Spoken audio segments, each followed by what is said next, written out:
This is part one of a two-part tutorial on how to create an expanding portal, transitioning from one background scene to another.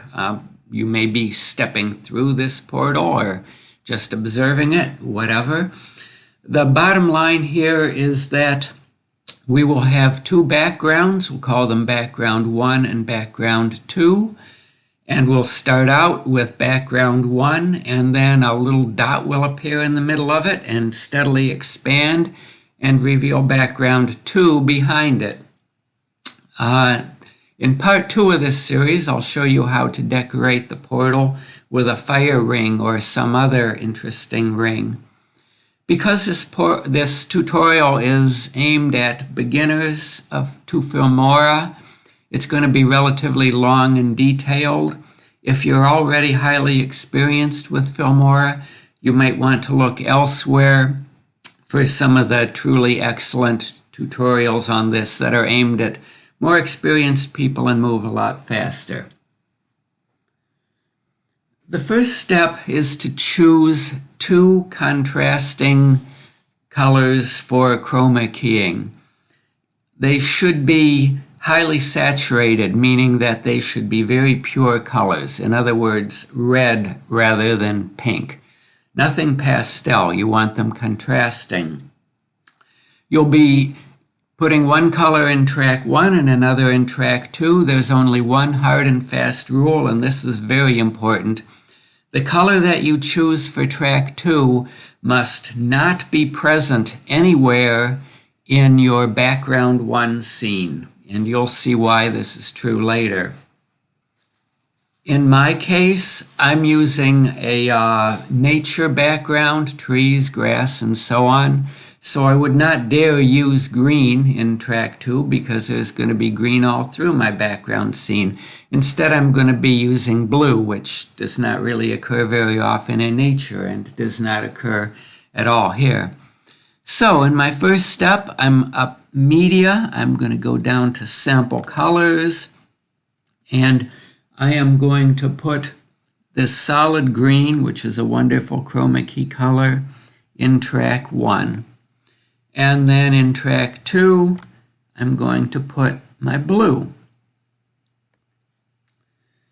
Now we need to put a mask, a circular mask, right in the middle of track 2. So to do that, we're going to go up to the Effects and then down to Utility. And in the Utility group, we have Image Mask right here. And I'm just going to hold down the left mouse button, drag that down to track 2, and put it in it. Now we need to adjust this so that it's round, assuming that you want round. It doesn't have to be. And centered, and we want it to be pretty much filling the screen without going over the edges. If oblong is good, you see that's what it defaults to, but I'm going to make mine circular. So we want to double click in track 2, and this set of things comes up. We go down here to Video Effects and open that up. Then we have to go over here to this very small and difficult to find elevator, grab a hold of it and drag it down. And then there's another elevator here that we have to drag down. And you'll see choices here, X and Y control the horizontal and vertical position of it. It's just fine where it is now, centered. But the width, I'm going to drag that slider and shrink it down to some degree so that our portal appears more round. Make sure that the playhead is at the beginning of it. It should be there already, but we put it at the beginning. And now we're going to want to animate this because we want an expanding portal, possibly closing also.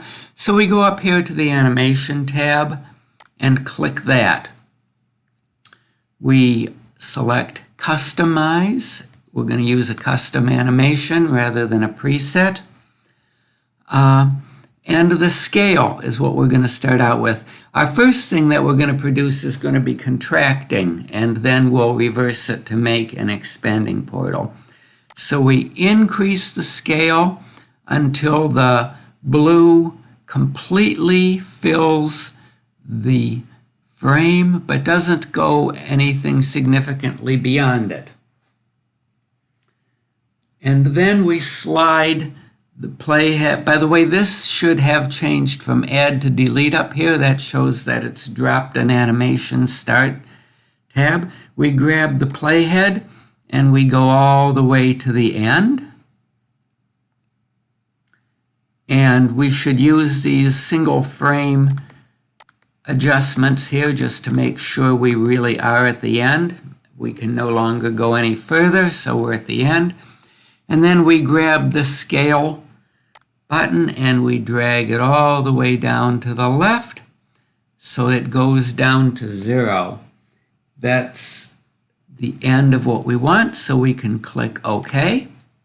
Notice now that we have a nice animation. You see this animation arrow here, and if we drag the playhead back and forth, we see exactly what it does, which is just what we want. And we can now export this. So we're going over to the export. And I'm going to call this closing portal because that's the animation that we just set up. And we can leave the settings be the same, the defaults here. And we're going to export that. By the way, I should point out exactly why I started out with a closing portal rather than the opening portal that we probably want ultimately. If you were to try to do an opening portal, you would have to start out with the scale down at 0 and then expand that later, and you would find that you couldn't do that. Even if you started out with a very small scale like 1 or 2%, Filmora would not let you go up large enough to fill the entire frame. So that's why we have to start out full and then shrink it and then export that and later reverse it. So the export is done. We're going to close that. And now we're done with these two tracks here, so I can click on it and hit delete and click on this and hit delete. And now we want to import what we just exported. So I'm going to go up here to Media and select Project, Media, Import. Import media files. And here's the closing portal that we just created. I'm going to double click that. It appears in here. And we drag it down to track 1. And now we right click on that because we want to reverse it. And it's going to open this. We select speed and duration. Select that. And one of the choices here is a little box that says reverse. We check that box, click OK, and it wants to make a proxy file for quicker display. Let it go ahead and do that. And now let's take a look at what we've got. The playhead is at the beginning. We've got solid green, and I'm going to drag the playhead all to the right, and you see the expanding blue until it totally fills the screen. So this is exactly what we want for an expanding portal. So we click Export, and this time we're going to call it Expanding Portal, and go ahead and export that. That export is complete, so we can finish up part 1 of this tutorial on making a portal. Those two files that we just created, closing portal and opening portal of blue and green, are real handy to have around, so you'll want to keep those possibly for future use. But for now, we're going to import the expanding portal. And we're also going to import background 1. We could have done that at the same time, but I wanted to make it clear.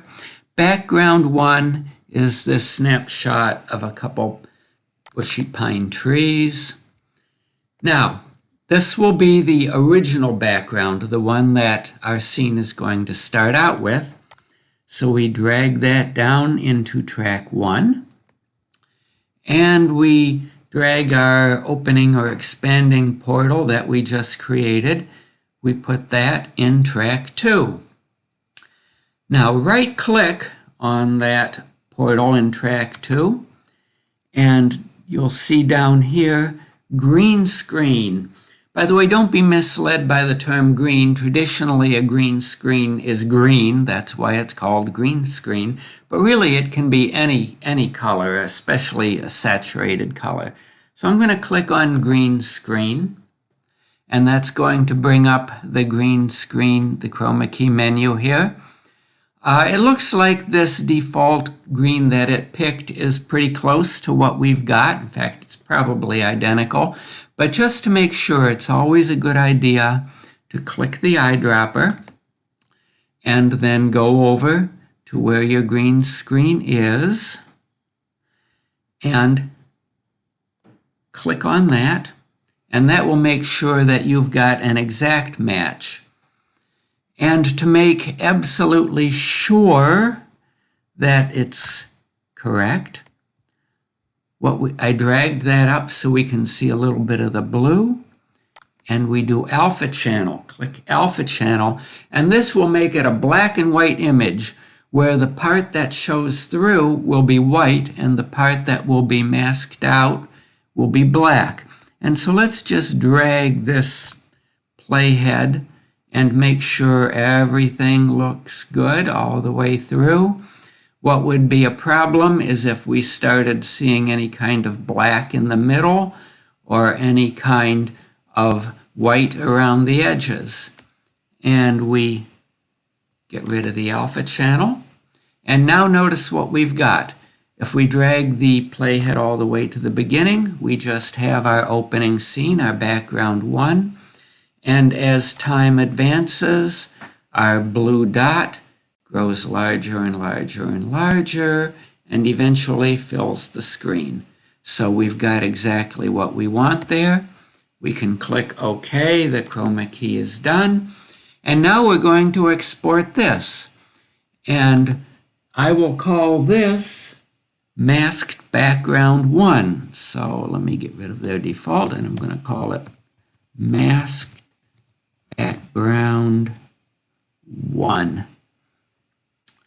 And we'll just go with the default settings and export it. The export is complete and we're almost done. At this point, we don't need anything that we've been working with in the program, so we can either clear out tracks 1 or 2, or we can restart Filmora, which is what I did. So now we have to import 2 files. We need to import the background 2. This is the one that will appear behind the portal. And we also need to import the file that we just exported, which I called masked background 1. And we're going to put the background 2 down in track 1. And we're going to put the file that we just exported in track 2. And let's take a look at what that looks like one more time. Remember, because it's on top of this background 1, it's going to take priority over it. And it's just our background 1 with a steadily expanding blue portal. So we put the playhead at the beginning of the track, and we right-click on that track 2 and select green screen. And this is going to be a classic case of it's called a green screen, but really it's going to be a blue screen. Drag the playhead a little bit ahead so we can see the blue coming through. We obviously cannot use the default green that just came up. We've got to click the eyedropper and go over to our blue and click that. So now our chroma key is going to be blue, and look what we've got there. We've got background 1 out here, and we've got background 2 here in the middle. And if we drag the playhead along, we see that it does exactly what we would hope for. And as always, it's always good to check the alpha channel box and just make sure that as we drag the playhead along, everything looks nice and clean, all black and white. And it should be clear now why early on in this tutorial I said it's critical that the color that goes in track 2, which was blue, not appear anywhere in background 1. If it had, we would be seeing background 2 showing through wherever it was. That's why for a green background 1, I chose blue as our chroma key color. And that's it. We're done. We can just click OK. Everything is fine there. And we're going to go ahead and export it. And I'm going to call it Final Backgrounds. Final Backgrounds. And export it. And part 1 of this tutorial is done.